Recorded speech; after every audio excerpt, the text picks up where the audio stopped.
को पालो बुझ्नुभयो नि सो डिभाइड को पालो गर्दाखेरि यसले यसलाई डिभाइड गर्न मिल्छ त मिल्दैन सो डिभाइडलाई केमा चेन्ज गर्ने त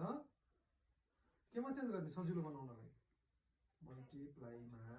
है यसलाई मल्टिप्लाई गराउनको लागि के गर्ने त 7/6 इन्टु डिभाइडलाई केमा चेन्ज गर्ने इन्टु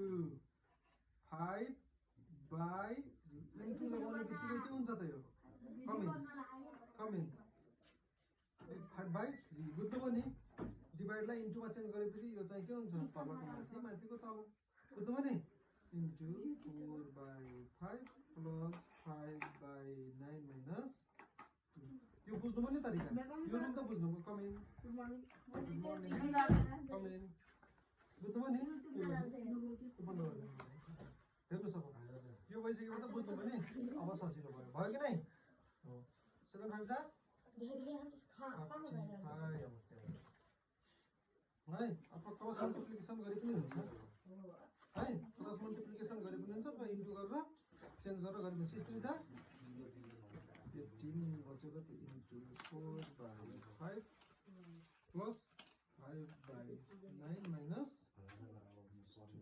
बुझ्नुभयो है अब 35 इन्टु 4 गर्नुहोस् छिटो अझ एक पहिला काट्ने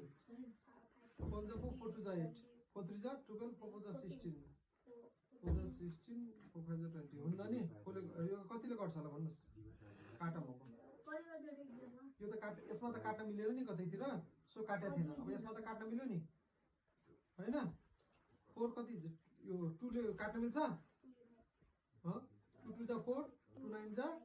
18 हो 9 5 जा 9 कति जा 35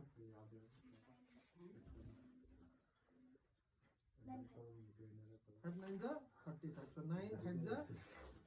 35 हो अनि 5 र 5 कट्यो बुझिरहनु भएको छ नि बुझ्नुभयो कि नि ह 2 2 जा 4 हैन 2 9 जा 18 भइगयो 9 5 जा 45 5 र 5 के भयो कट्यो बच्यो के 2 आई जा भइगयो